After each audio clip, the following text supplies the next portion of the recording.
ಈ ಅಪ್ಪ ಮಕ್ಕಳಿಗೆ ಲಾಭ ಮಾಡುವಂಥ ಹುದ್ದೆ ಬಿಟ್ಟುಕೊಡ್ತಾ ಇದ್ದಾರೆ ಮತ್ತು ಅವ್ರು ಲಾಭ ಮಾಡ್ಕೊಂಡಿದ್ದಾರೆ. ಅವರು ಭ್ರಷ್ಟನ ಅನ್ನುವಂಥ ಆರೋಪ ಮಾಡ್ತಾ ಇದ್ದಾರೆ. ಇದೇ ರೀತಿ ಮುಂದುವರೆದ್ರೆ ಗತಿ ಏನಂತ ಬಿ ಜೆ ಪಿ ಅದು.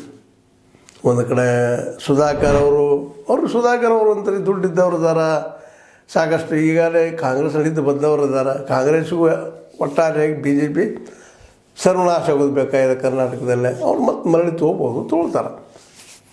ಯತ್ನಾಳರು ಅವರು ಹೋಗ್ಬೋದೇನೋ ಗೊತ್ತಿಲ್ಲ. ಯಾಕಂದ್ರೆ ನಮ್ಮ MP ರೇಣುಕಾಚಾರ್ಯರ ಪ್ರಕಾರ ಕಾಂಗ್ರೆಸ್ ಏಜೆಂಟರು ಅಂತ ಆರೋಪ ಮಾಡ್ತಾ ಇದ್ದಾರೆ. ನಮ್ಮ ಇವರು ಯಾರು ರೇಣುಕಾಚಾರ್ಯವರು ಅಂದಾಗ ಈ ಒಂದು ಆರೋಪ ಪ್ರತ್ಯಾರೋಪ ನಿಲ್ಲದ ಹಂಗೆ ನಡೆದಿದ್ದ. ಇಷ್ಟರೊಳಗೆ ಭಾಳ ಸಲ ಇದೆ ನಮ್ಮ ಎಪಿಸೋಡ್ಗಳು ಹೇಳಿದ್ದಿದೆ. ಹೈಕಮಾಂಡ ಎರಡರಲ್ಲಿ ಒಂದು ನಿರ್ಧಾರ ಮಾಡಬೇಕಾಗಿತ್ತು. ಸುಮ್ಮನೆ ಬಾವಿಕೊಂಡು ಹೋಗ್ರಿ, ಒಂದು ಇಲ್ಲ ನೀವು ಪಕ್ಷ ಬಿಟ್ಟು ಹೋಗ್ರಿ ಅಂತ ಯತ್ನಾಳವ್ರು ಆಗಲಿ ಅಥವಾ ವಿಜೇಂದ್ರ ಅವರನ್ನು ಹೊರಗೆ ಹಾಕಲಿ, ಇಬ್ಬರಲ್ಲಿ ಒಬ್ಬರು ಹಾಕಬೇಕಾಗಿತ್ತು. ಹೌದು, ಇವತ್ತು ದುಡ್ಡು ಮಾಡಿದ್ದಾರೆ, ದುಡ್ಡು ಇಲ್ಲದೆ ಯಾರು ರಾಜಕೀಯ ಮಾಡ್ತಾರೆ ರೀ?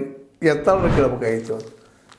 ಇವತ್ತು ನೀವು ಏನಾದರೂ ಒಬ್ಬರ ಅತ್ಯಂತ ಸಾಮಾನ್ಯ ದುಡ್ಡು ತಿನ್ನುವಂಥ ವ್ಯಕ್ತಿ ಆಗಿದ್ರೆ ನೀವು ಇವತ್ತಿನ ರಾಜಕಾರಣ ಮಾಡಲಿಕ್ಕೆ, ಇವತ್ತಿನ ವಿರೋಧ ಪಕ್ಷದ ನಾಯಕರಾಗೋದಕ್ಕೆ ಸಾಧ್ಯತೆಯೇನು? ನಿಮ್ಮ ಕ್ಷೇತ್ರದಿಂದ ಆಯ್ಕೆಯಾಗಿ ಬರೋದಕ್ಕೆ ಸಾಧ್ಯತೆಯೇನು? ಹಿಂದುತ್ವ ಅಂತ ಮಾತೇ ಮಾತಾಡ್ತಾರೆ, ಅದು ಮಾತು ಬೇರೆ. ಅದು ಇಲ್ಲದೇ ದುಡ್ಡು ಬೇಕಲ್ಲ. ದುಡ್ಡಿದ್ದವ್ರಿಗೆ ಸಾಧ್ಯತೆ ಇವತ್ತು ನಿಲ್ಲುವಂಥದ್ದು. ನಿಮಗಿಂತ ಒಂದು ಸ್ವಲ್ಪ ಹೆಚ್ಚು ಗಳಿಸಿದ್ದಾರೆ ಯಡಿಯೂರಪ್ಪನವರು, ಅದರಿಂದ ಸುಳ್ಳೇನಲ್ಲ.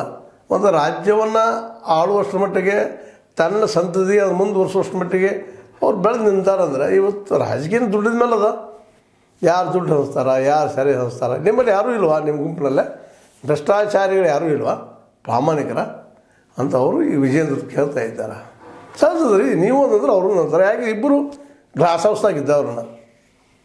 ವಿಜೇಂದ್ರ ಅವರು ಗ್ಲಾಸ್ ಹೌಸ್ದಾಗಿದ್ದಾರೆ, ನೀವು ಗ್ಲಾಸ್ ಹೌಸ್ದಾಗಿದ್ದೀರಿ, ನಿಮ್ಮ ಹಿಂಬಾಲಕ ಗ್ಲಾಸ್ ಹೌಸ್ದಾಗಿದ್ದಾರೆ. ಹಿಂದೆ ಬಂಗಾರಪ್ಪರ ಮೇಲೆ ಆರೋಪ ಇರಲಿಲ್ವಾ ಭ್ರಷ್ಟಾಚಾರ ಇದ್ರಿ ಅಂತೇಳಿ?